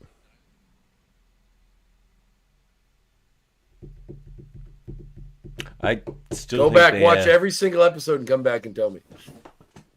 All right. It shows up in like screens and stuff, but nobody ever says her name as in Mrs. Lee or Miss Lee. All right, maybe not. All right. All right, fine. Go All ahead. right, my next X point. That cave is Castle Grayskull. This is such a freaking He-Man episode. They walk into Castle Grayskull. I mean, I didn't think the Aladdin cave. I can see that. That was just something I came to. It's Castle. Yeah, it's Castle Grayskull. It even has kind of a skull face thing. It does. It has a skull face. Yeah. So the Beastman and Castle Grayskull. My next point is this story was inspired by Uncanny X-Men issue number 153 titled Kitty's Fairytale, where Kitty Pryde told a fairy tale to Ileana Rasputin about the pirates, Captain Kitty, and Colossus. So, you're going to pull that out now because you totally didn't even know this. You didn't know it. I'm looking. Oh, you're going to... Okay, well... That was inspired by that fantasy issue of the X-Men comic itself. I'm assuming based on that numbering, it was written by Chris Claremont as well. I have 154. Oh, well. I'm assuming based on that numbering, that was written by Chris Claremont as well. Oh yeah, 100%. Yeah. John Byrne art likely too. At that point. Nice. Oh yeah. Well, my next X point is how many? What are we on now? 3, 4? My fourth one's coming up. So this is my fourth one. Okay, so the door. Let's talk about the door then. It's Mojo. You say it looks like it's definitely Mojo. Why Mojo? Where does he fit into? Can you bring it up? Do you bring the picture? Yeah. Well, we already saw because this whole episode is little nods to all of X-Men canon. So even having why Longshot is the dude in the thing is because. It's all inspired by Jubilee's experiences. So she was involved in that Mojo episode, the second one with Longshot. So Mojo, of course, plays into the story. It's definitely Mojo. Who else would it be? Well, I thought it looked kind of like Apocalypse with teeth. No, I think it's supposed to be Mojo. Because he has sharp teeth and he's got that thing that comes. And it also kind of looks like MODOK. As soon as you said Mo and then ended it with Joe, I'm like, oh, he thought it was MODOK too. No, I think it's Mojo. I can't find the picture. I mean, the animation style has changed, right? So yeah, this could be their version of what Mojo looks like. But he did have sharp teeth. He did have the demonic face. He did have that metal thing that came down on his head. It looks very much like him. Oh yeah, it did have that metal thing. All right, you're convincing me. All right, you're okay. In addition to the opening, as the first new shot of Longshot, the feature episode's several animation and design changes. This is the first time we see Professor Xavier's chair, which looks different. The Blackburn, which looks different. Jubilee's hair and clothes look different. And this is the first time Tony Daniels replaced Chris Potter to do the voice of Gambit. Oh, Tony Daniels took over. Okay, interesting. We've referenced him before. I believe he did voice before, or Gambit's voice before in a previous episode. Like he does a fair bit of voice acting, actually. This may have been in the correct. So in the old numbering of episodes, this may have been the first time he did the replacement voice of Gambit. I'm pretty sure when you went back to the actual correct way the show should have been viewed, his voice had come before this one. But this is but Tony Daniels is the one who did the Gambit voice in this episode. Interesting. All right, and my last X point is. Oh, it was just a plug. A plug, I say. Oh my God, I'm failing my plug. Here, check out Lady Sherlock and Circle of the Smiling Dead by writer of this episode, Brooks Walk. You fucking shill. You pull that out of your ass. Hey, we take care of our friends here. No, you couldn't think of an X point. You grabbed that book off the shelf. No, it just seemed like a good time. I was definitely going to show this book at some point. It just seemed like an opportune You showed time. it before. I have it right here too. Yeah, why aren't you showing yours? Because I didn't think I needed to. Because I the proof is in the pudding. I prepared X points. I prepared X points like a proper fucking professional. Well, I think a friend of the show, Brooks Walktell, will appreciate my X point more than any of your X points. So let's see your X point. That'll be so much more appreciated than mine.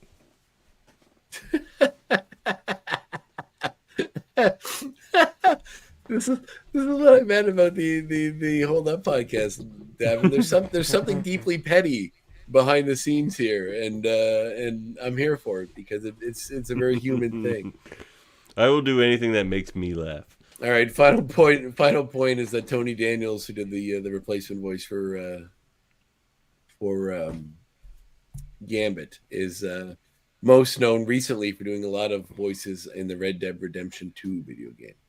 Oh. So that's a very popular game, and if you listen to it, a lot of the townspeople are voiced by him. So you may recognize his voice from that. Interesting. All right.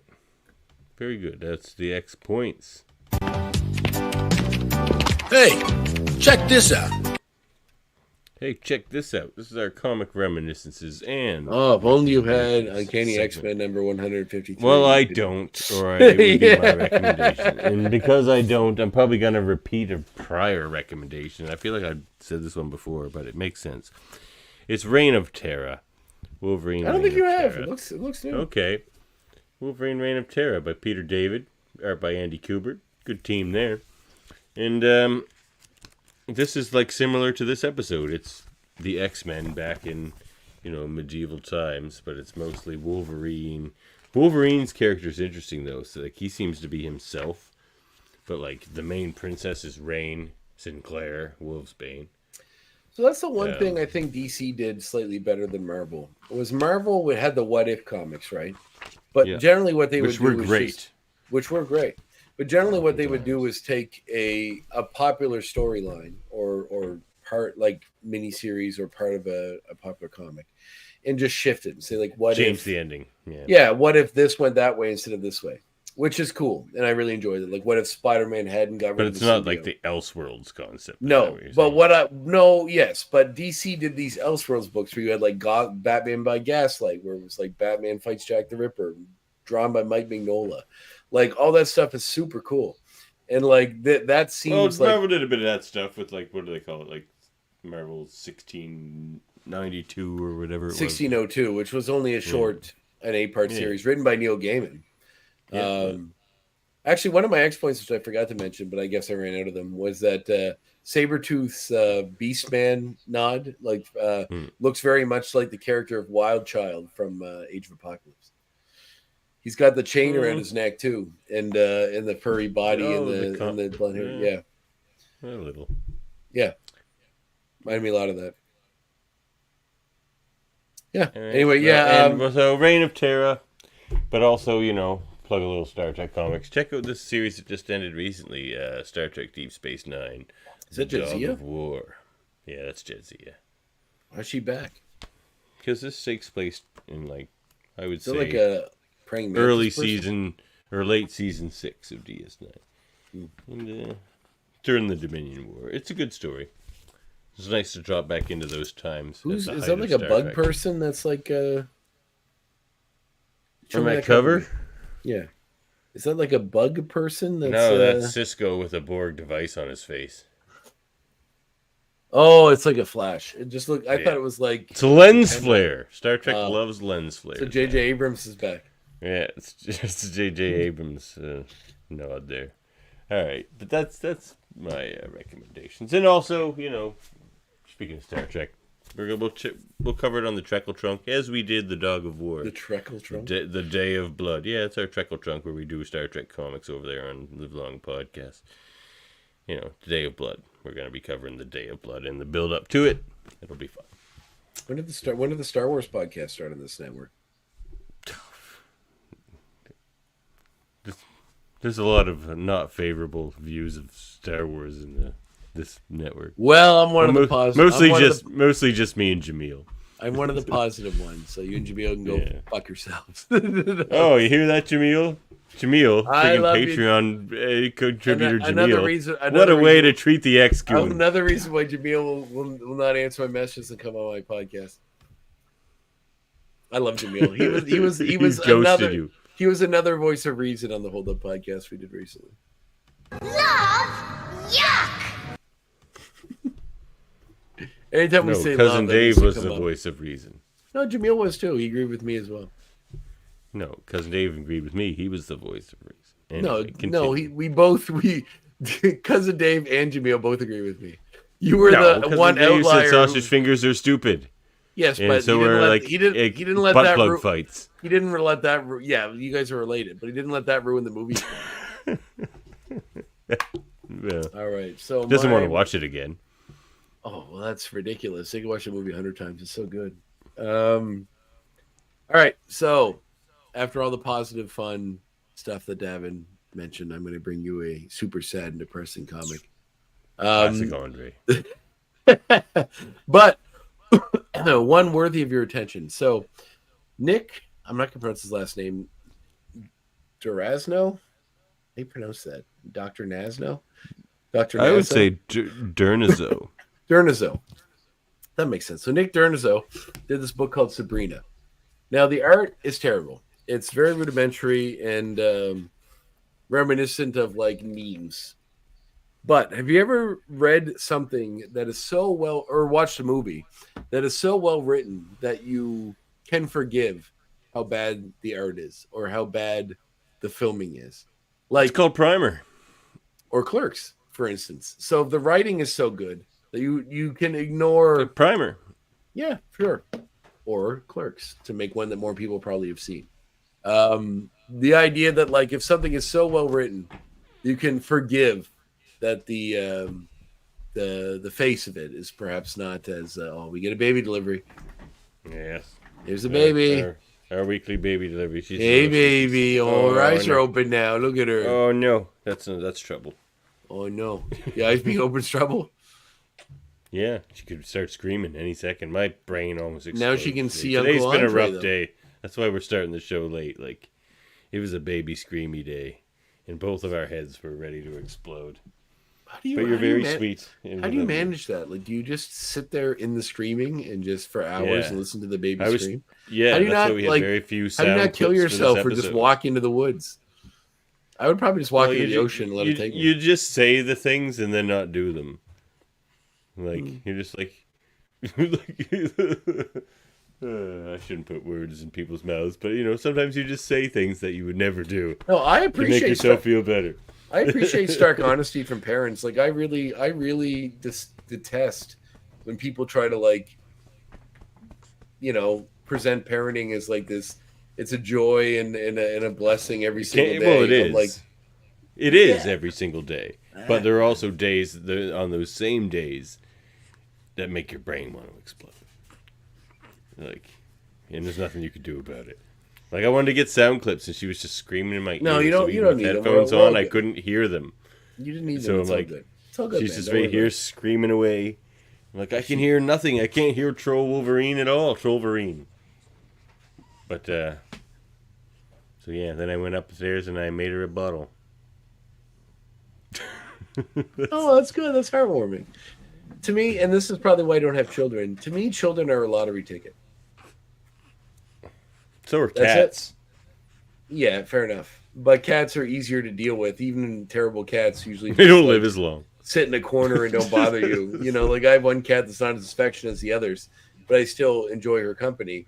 But Yeah. she doesn't. They bother pick their me. moments. The Yeah, less she goes and affectionate does her own cats. They thing. pick their sweet moments and they cuddle But up to to me, you it's when like they're people ready. are like, "Well, kids will look after you when you're older." I'm like, "You don't know that. You have no idea that's going to happen. Your kid could be a drug addict. Your kid could be dead when he's 15. You don't know.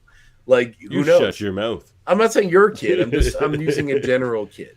Yeah. Your kid Well, will- I mean, it is. It's like, but it's an And age-old thing. It's just like parenting does have a big part of that, but Yeah. it doesn't. It's not the end all be all. You don't know. Like it's a wide. Who knows what the world's going to give you, or what the kid is going to get into, or who knows? But I'm Well, not it's trying to true. say that to this person. But that's the risk we take to love at all. Yeah, you got Exactly. married. You could get divorced. Your wife could wake up tomorrow and be like, 100%. you know what? I'm sick of your shit. You're 100%. I'd right, she rather could more be. hair on the top of the head and less on the chin, and I'm sick of it. And I wouldn't blame her. But Yeah. Bye, honey. but that's it. I mean, I get that's a good point though. That's life. Like life is taking chances. Well, it's taking a risk. Like, but all the best things to me, require some sort of. Like, if that chance scenario and stuff, happened, then my life would continue on, and I would, not be stuck for 18 years with in a scenario that I hated. Yeah, you have to do a little If self. she left tomorrow, then I would get an apartment, or I would live here and she'd move. Whatever. But regardless, I would get to continue living an adult life. That baby She is like 2 months old. Yeah, Oh, not it's even. close. Yeah, close. 6-7 weeks. Yeah. And what's the name again? I'm sorry, I'm terrible at remembering names for kids. What's your baby's name again? The new baby? Sam knows. Of course. Why did I forget that? It's the prince or the Sam, you want to be my co-host? He's better at it than I am. Well, what's my middle name, Davan? Dre. André. That's correct. My first name is On. My middle name is Dre, and my last name is Myette. Yeah. I don't know yours either, so it's fair. But, what is it? My middle name? You'll never guess. Philip. Nope. It starts with a J. Julian. Holy shit! You got it. Holy shit! Did I tell you this before and you remembered it? No, but I figured it's French, and I figured it's Acadian French, and like every Acadian French guy's name's Julian. Wow, that's impressive. That is impressive. Well, my middle name is I am an impressive man. You are. I am an impressive man. All right. But so yes, what's mine? We got way off topic. You won't get it in 2 guesses. What does it start with? H. Howard? No. Hubert? No. Harrison? No. H.P. Lovecraft? Yes. Oh, no. Of course. He's racist. He was racist. He's dead. Yeah. Is it like an old-timey name like Davan? No. I mean, old-timey, but it's common. It's not Howard? No. Herbert? No, you said that. Harrison? Fuck, how many names start with H? There's not that many. It's like more Harry? common than all of them. Harold? Harold, yeah. Oh, really? Okay. Harold's a good name. Harold's a good name. Yeah. All right, Means so leader. Davan, as someone who seems to me to have a distrust for modern technology and social media in general, I feel like this book. No, I'm not looking forward to Skynet. I feel like this book may be for you. So, all right. Sabrina's about a guy who has a friend, who the friend had a partner who died, was killed by people, was killed by a dude, and I think that he knows him through the military. I feel like he's a military guy, and this was an old person who knew through the military. It's been a while since I read this book, but I just grabbed it off the shelf because I was last minute on this episode. So the guy comes because this horrible tragedy happened to his partner, and he's like broken as a person, needs somewhere to stay, so he stays with his little friend. And then they kind of reconnect a little bit through that. But then, and this is where this has got option for a movie, and I'm very excited to see what the movie's going to be, because it is one of the most modern takes on what someone can go through in our modern era that I've ever seen. That is something that is so new. I mean, new to the last decade, that we never had to deal with before as a species, is now a thing. So the friend is suddenly overcome with the fact that his girlfriend's death becomes taken over by right-wing conspiracists on the internet, and they believe that it didn't happen the way it happened, and that everything was different, and that maybe he knew more than he did, maybe he could have prevented it, maybe she's not really dead, maybe all this stuff really happened. And then his friend becomes a central figure in all these right-wing conspiracy blogs, views, what's that dingus that I hate? Alex Jones, that sort of style thing. So because of that, this guy's life blows up, and he gets comments, people telling him he should kill himself, people telling him, he doesn't. So it's about how quickly the internet can turn on you, and how even if you're not a player, if something horrible and tragic happens to you, that might not be the end of it. The internet can take that and it can run with it, and it can make things even worse. And this poor guy gets wrapped up in this maelstrom of online vitriol that he did not deserve and has no part in. But the internet, because it loves to build conspiracy theories around popular events, drags him into. And it also loves a public burning. Yeah, it's heart-wrenching. Like I said, the end, the art is not great, but the story itself will pull you through. It's so sad and so prescient as to our modern society that it will make you think a lot about how you interact online and how you should interact online. Well worth your time. It's by Drawn and Quarterly, which is out of Quebec. Yeah. It's an independent comic label out of Quebec. If you're ever in Montreal, go check out their headquarters. I've been there. It's awesome. Fantastic. Check it out. And I believe this guy has done some other books as well. Check them out as well. They're all very cool. But this one, I believe, is being made into a movie. I think COVID and whatever, and probably the writer's strike has held it up for a while. but whenever it comes out, I can't imagine it's going to be bad because this is so good. Check it out. Excellent. What's Skynet? Oh my God! I take it back, Sam. You can't be my co-host. I forget sometimes. Sam must be young. Yeah, he's like 4. Skynet's the evil AI from the Terminator series. Sam, and will one day consume us all. Actually, no, because how many fucking Terminator movies they made? In the most recent one, they changed it from Skynet to something else. What was it called? After 2, Legion? they don't exist. It was called Legion. That's right. 2. So in the newest one, it's a Dark Fate. They established that the timeline changed and there's a new AI because Skynet didn't rise, which is called Legion, which is stupid. I've never seen a movie more like another movie than Terminator 4 or 5, whatever one Dark Fate is, in Terminator 2. They're almost the same fucking movie. Except Terminator 2 is a good movie. Agreed. Well, I mean, Terminator 4 would be a good movie. Or wait, 5. So there was 3. I actually liked 3, Rise of the Machines. 3, Rise of the Machines wasn't that bad. It wasn't that bad. It was okay. It wasn't as good as 1 and 2 for sure. But it wasn't terrible. It's the last one I saw. 4 Genesis was really bad, and then them trying to undo Genesis. I saw that one. Them trying to undo Genesis with Dark Fate was like them just trying to do 2 again, and it was just like, why? Anyway, sorry. Next portion. No worries. Next portion of our show, we have a favorite segment of many. You don't like the movie? Change the channel.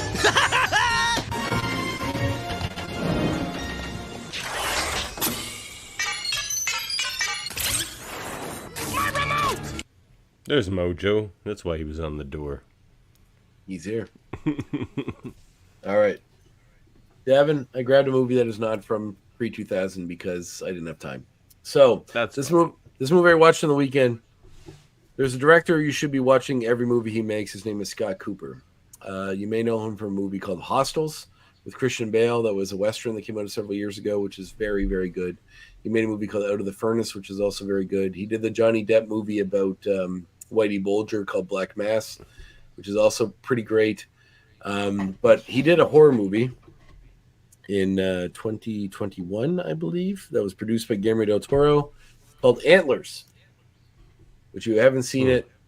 I highly suggest it. It is a modern take on the Wendigo myth, and if you're into Native American mythology... Oh, was that on Netflix for a while? It was, yeah. I saw that movie. Yeah. Did Check you like that it? out. Yeah, I did like it. Now, the whole thing is mostly an allegory toward the opium epidemic and how generational trauma for how we treat the Native Americans sort of trickles down through the generations, but also how, drug addiction, all that sort of stuff affects the family, but uses the Wendigo myth to sort of play with that. Kerry Russell's in it, who you probably know from Felicity. Jesse Plemons, who's a big actor right now, who's a really good actor, who's a big part of Scorsese's Killer of Flowers Moon's coming out. You may know him from Breaking Bad. But it's fantastic. It's a really good movie, atmospheric as hell. Cinematography is beautiful. The creature design of the Wendigo is gorgeous. He really does look like a god, something from the forest that we've never seen before. Del Toro had a big hand in that. If you get the Blu-ray, watch some of the special effects. There's a lot of Del Toro stuff on it, talking to Scott Cooper. I'm glad you had a chance to watch it because it's a super cool movie. And this guy, like Scott Cooper, his most recent movie came out last year around Christmas time. It's on Netflix. It's about Edgar Allan Poe solving a murder mystery. It's called The Pale Blue Eye. And if you haven't seen it, I highly suggest that as well. Christian Bale's in it. I'm a Poe fan, so I'll check. Watch it. It's super good. It's a young cadet. Edgar Allan Poe is a young cadet in military academy, teaming up with Christian Bale, who is an old jaded former cop, trying to solve a wacky murder mystery that happens to some of the cadets at the academy. It's very good. But Scott Cooper is a director to watch, and everything he does is really good. This is particular atmospheric, super cool, very well done. Great horror movie. And if you're into Wendigos, which I am, this is the movie for you. So check it out. And if you're into Wendigos, check out Larry Fessenden. You have to be Canadian because they could get you. Check out Larry Fessenden's very independent horror movie, Wendigo. And also check out the video game Until Dawn, which you just Wendigos, which is very fun. You know what else check out for Wendigo? Maybe the best thing Alpha I've Flight? ever seen for the Wendigo. Wolverine? Well, yeah, of course. Yeah. But no. No, it's an episode of that horror show. Fear Itself. Done.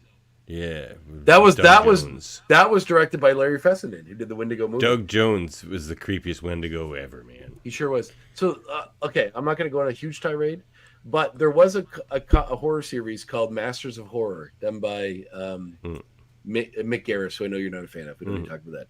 But whatever. He's just fine work. Aside from that, the series Masters of Horror, where he took all these independent horror directors and gave them all to make mini movies. So every episode was a mini movie, and there are people from all over the world. He got Joe Dante to come back and do episodes. He got John Carpenter to come back and do episodes. It was a really cool series. So that series got bought out by another company, and they turned it into Fear Itself. That show was originally, Master of Horror was allowed. They were allowed to do whatever they wanted.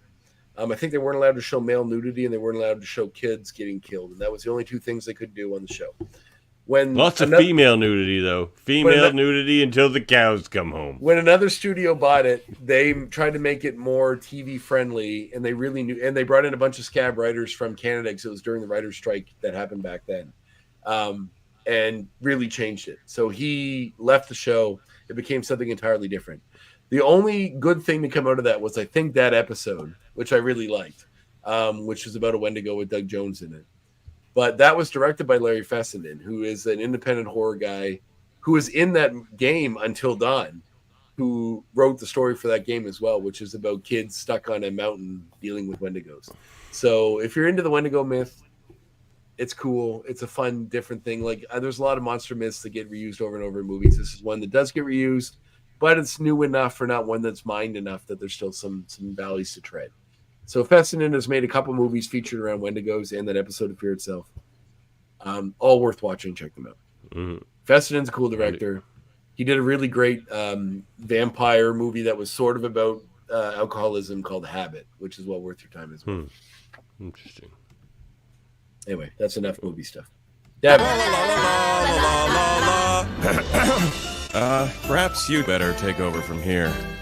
Well, I'll keep it. I will take over from here, but I'm going to keep it short as well. Look, do yourself a favor. Listen to SMV Thunder. It's SMV. It's Stanley Clark, Marcus Miller, and Victor Wooten, the three best bass players in the entire friggin' world, jamming together. I'm going to add that to my playlist right now. There are points where you think you're listening to guitar. It's not guitar. It's Stanley Clark playing chords higher up the neck on his bass. It's you don't get this opportunity. They're like, imagine having like Glenn Gould play piano. S.M.V. Yeah, exactly. Yeah. That can't be. There's another S.M.V. That's no. They just do SMV. There's no dots. It's just SMV. Okay. Usually, if you're looking on Spotify, it's not on there. I'm on Apple Music. It might be on there. I'm not sure, but yeah, check it out. This does not look like what you were telling me. No, it's hard to find. It's on YouTube. You can listen to the album on there, but find it however you can. What does the SMV stand for again? Stanley Clark, Marcus Miller, and Victor Wooten. Stanley Clark, Marcus Miller. Right. The album's called Thunder. That's one of the songs as well. Check it out. Like, you don't get that opportunity. Rarely do like the three best people at a particular instrument put out an album together. I don't think it's ever happened before. And do yourself a favor, listen to it. If you're a bass player, if you haven't listened to it already, listen to it. We're going to talk about it on the next episode of Eamon on Track. Are you the next guest? Yeah, I'm going to go on there and I'm going to talk about SMV Thunder. Because do yourself a favor, André. You're going to love it. So I'm trying to find it. It's not on Apple Music, but I'll look it up on YouTube. No, it's not on anything. You just gotta but it's on YouTube's, and you can buy it, which it's worth your buying. Do you want to know what the newest album I bought was? I don't know, something by some hipster band. Yeah, actually, yeah, you're 100% correct. Yeah, of course. Hipster bands put out albums every 6 months because there's also anyway. No, it's an older album from a hipster band that I didn't have that I ordered in Canada. Is it Sonic Youth? No, God, no. It's Wilco. Oh, Wilco. Yeah, that's hipster band. I saw them live once, open for Neil Young. Really? That was amazing. Yeah. Their album Summer They were pretty good, actually. I love Wilco. Care for their albums or anything, but they were quite good live. A lot of So jamming. I They bought just kinda two albums jam out. recently. One was Summer Teeth by Wilco, which is one of their big albums. It had Shot in the Arm and How Do You Fight Loneliness, some of their other big songs on it. And the other one was the band. Do you know the band Lemon Demon? No. They're popular in nerd circles because they did a song called The Ultimate Showdown of Ultimate Destiny, which is used a lot. And other things about like all these nerd characters fighting each other. Anyway. Okay. Wake up. You are having one of your delusions. Yeah, that was pretty good timing, Beast. It is good but I timing. didn't mean to do that. Yeah. All right, where are we at? Where we at? Well, let's just bring her to a close. I was gonna do a little game or something, but we're Oh, we running can do a that little if you late want. on Whatever. time, and well, whatever. Let's just It's gone beyond. I gotta go We'll to do bed it after next this week. anyway, so it doesn't matter. Yeah, we'll do it next week. I gotta Alright. go see if my baby's crying. Because I'm crying when I met you. Now And I'm dying to let you. Oh my God, we're old. I got Davan to sing Aerosmith. That's it. That was your bingo card is full. Hey, I was a teenager once. Oh God, I hate it. All I never liked need Aerosmith. now is for you to contact your students, Professor. Oh.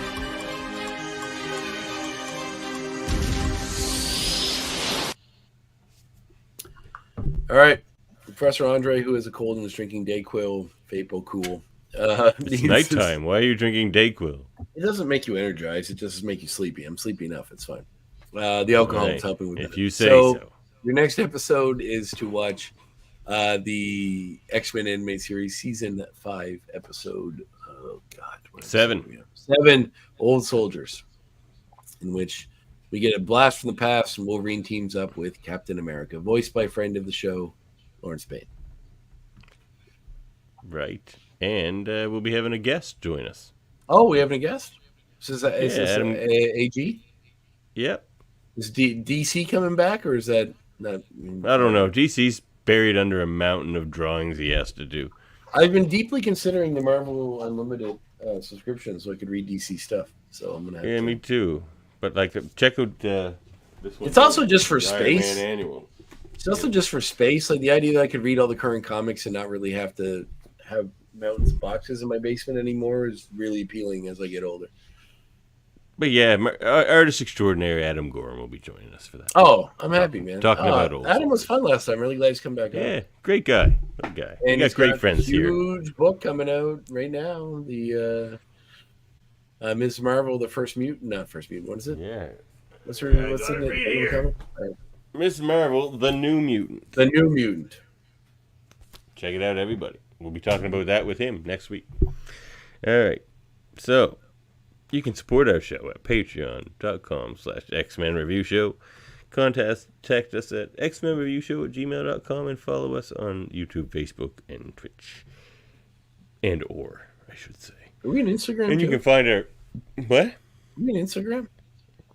No, I'm not hip enough for Instagram. You could have asked me to feel that. I could have done that. Oh, well, maybe Andre will fire us up on Instagram. How about that? Murphy will be happy. And you can find our audio-only version wherever you get your podcast. And, please like, review, subscribe. Give us some reviews. We don't get a lot of those. We get How many subscribers do we have currently, Devin? Honestly, we get like a handful more every single day at this point. What's on the total? Facebook, we have like over 600 followers. But how many subscribe to the feed? What do you mean? Like who? Like the audio version. Like if you go list, like I listen to it on Castbox. So I'm using the audio version. Well, I have all those stats. Mm-hmm. Like we're at somewhere like 10 or 12,000 downloads or something. Really? Oh, beautiful. Yeah. What a lovely group of folks we have. Something like that, and like it's growing. Like every Is that in total from every episode? Like so, like of all the episodes. So Yeah, far, yeah. Like I could bring those stats. No, up that's cool. I'm just right curious. here. Well, let's That's look. awesome. We're gonna look right now because that's a fun segment. We can call that a segment. Actually, let's do a quick segment and we call it. Oh, did I change that one? It's okay. No worries. Well, look, we'll use this theme.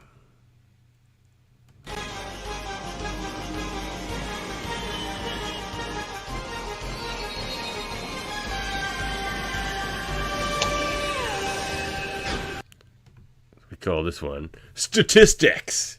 Yeah, I like it. All right. You hold this in your back pocket for a while? Well, we've been doing Guess the Statistics as a game, and I just deleted the words Guess the. Of course. But, okay, let's look at downloads here. This is audio only, mind you. We get a lot of views on the Facebooks and the, I don't know, probably not a lot in internet standards, but like on Facebook and YouTube and not so much Twitch. But all time, we have 11,780 downloads. Beautiful. And we have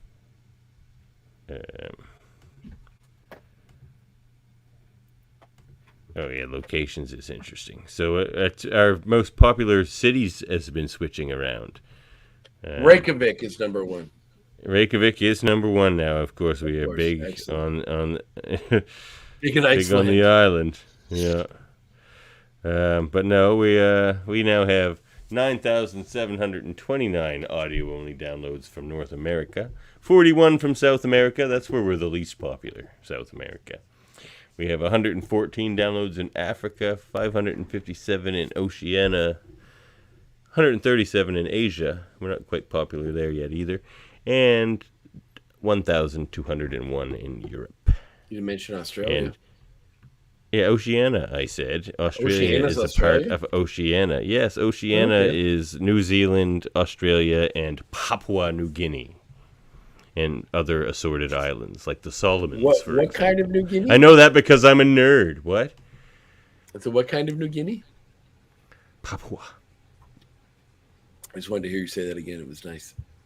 Papua New Guinea, or PNG, as it's often called.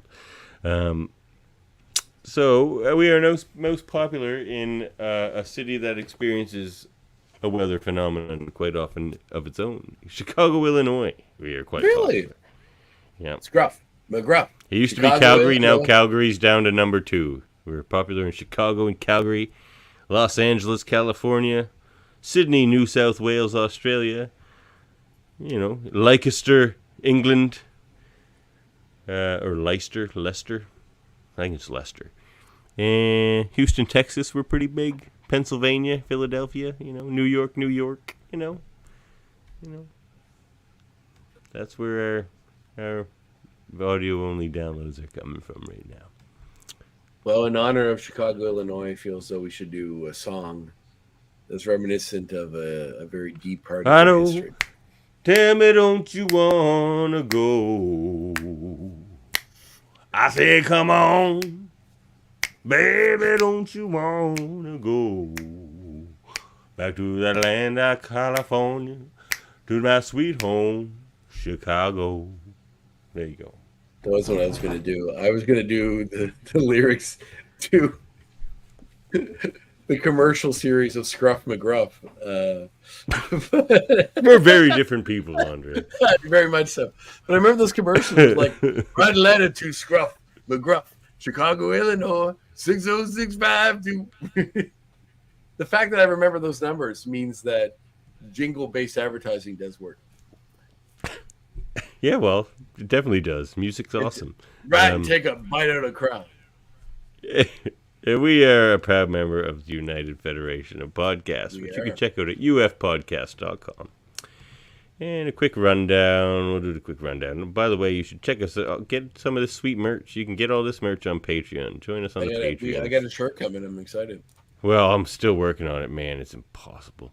Don't worry about it. It's not a big deal. If you can. It's just getting your own merch is like way too difficult on Patreon. But anyway, it'd be probably easier if we just bought our own shirts locally and then just send them out if people want. But I'm working on it. I've been trading emails all day with Patreon. All right, well, anyway, don't kill yourself, man. Seriously, it's not worth it if it's going to cause you a lot of headaches. It's fine. Killing myself is what I do. I have a lot of shirts. Don't worry about it. We got Hold Up, a movie podcast. André just joined us for that season finale, and it's by far the best episode of the series, I must say. Of course. I've listened to them all, so he would know. I didn't bother listening to this one since I was there for the whole time. But, yeah, fair enough. We're going to get one less download. I feel like you have pretty good movies. You have one good movie, one fantastic movie, and one okay movie. So in that particular episode, I agree, just in a different order. So you think I loved Coherence. You think Coherence Quest is for a Love great is a movie. fantastic movie? Yeah, I sure do. Quest for Love. Check it out, everybody. You just Joan love Collins. hearing that. You just love hearing that riff over and over again.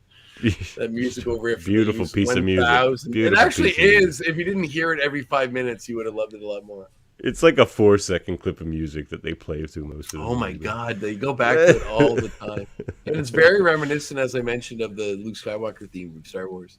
Yeah, it's just the opening to that. The first 4 seconds of the Luke Skywalker theme. Now imagine a whole movie of that.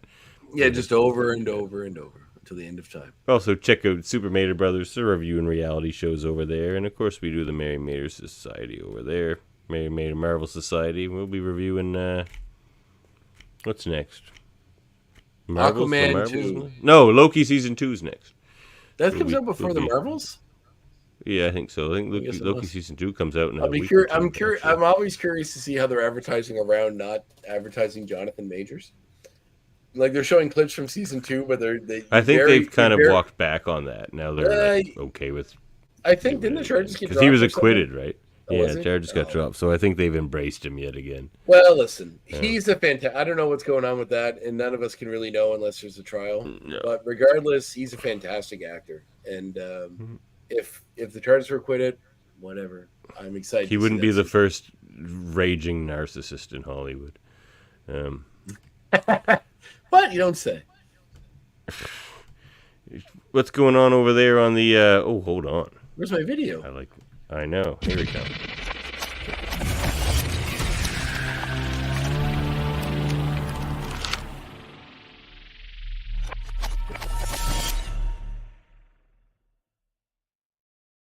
Man, Murph's killing it with those animations. Next Monday drops the next episode, which will be featuring Brandon Mitchell, who is an Indigenous creator who writes. Oh, yeah, looking forward to this one. Did work with previous guest on my show, Tara Odebear. And yeah, I'm looking forward to talking to him tomorrow. I'm recording the conversation, so should we get to go by Monday? And yeah, I had a great conversation. You release Mondays now instead of Fridays, is that it? I changed it a while ago, yeah, just because it gave me the weekend to get stuff sorted if I had to. This week in particular is a busy one for me. I got wrestling Friday and the film festival in Halifax on Saturday and Sunday, and rehearsal on Sunday after that. So I might have some time between movies if you're around Saturday, but I don't want to agree unless I'm 100% sure. So if so, yeah, should meet we'll up. Figure something out. I won't have the other guy with me that structured my time severely, so I'm much freer to meet up. All right, and hang sounds out. good. We'll put a whiskey into us. Oh man! All right. Although did you see that the Hot Bear closed in Halifax? What one? The Hot Bear is my favorite place to eat. I don't know where to go anymore in Halifax. I never go to Halifax either. I live on the other side of the harbor. In Dartmouth? Eastern Passage, but yeah. So the third to fourth side of the harbor. Exactly. There's 7 sides to this harbor. It's amazing. There's a lot. It's a big harbor. Yeah. And of course we have Trivial Debates. I'll be doing a horror one in October. The next one's going to be on Transformers, though, featuring some good buddies of mine, so that'll be fun. The cartoon of the movie. Daryl from Giant Robot's going to be on that one. Oh, I love Daryl. Yeah. Everyone loves Daryl. Movies or the original cartoon? Just general. All Transformers. But Jody's the host, and he says the movies don't exist to him, so I suspect it's mostly cartoon. Of course, we have Eamon on track, and the Hellbound podcast are back from hiatus as well, so check them out. And I'll be doing a horror-themed trivia debates in October featuring André, Myette, and Chelsea Harris. When is that coming out? Because I might be away. I'm going to Vancouver. I don't know. Sometime in October. I'll let you know. Okay. I mean, I'd like to do that one because I am a horror dude, but yeah. I also love Chelsea, so I don't want to have to yell at Chelsea. Fair enough. I leave on the 4th. I'll find someone else to yell at Chelsea. Oh, you can't yell at Chelsea. She's too sweet. She's such a nice person. She just seemed great. Yeah. And the fact that I got her onto this means you have to look after her if she doesn't have a good time. I, of course, will. I will be producing. I don't know if you will. You're like, we all have to hate each other and argue. That's like your go-to. Yeah. On that show. You're like, yeah. And, of course, we have Live Long and Podcast. We have the best Star Trek content on the internets, I think. Oh, We've that's got a lots big, of divisions.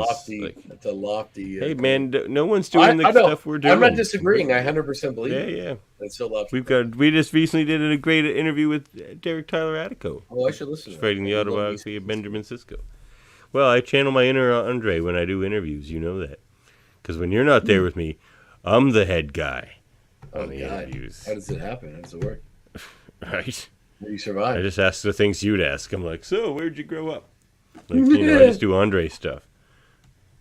So I do my best. Anyway, I'm sure you do that's all we got. I'm no Andre Myette. Oh, No, I'm no Andre Julian Aloysius Myette. Actually, I had an uncle named Aloysius. Wow, that's amazing. That's a great name. All right, well, let's get out of here, shall we? Catch you next time, everybody. Next time. So, your challenge now is staying alive.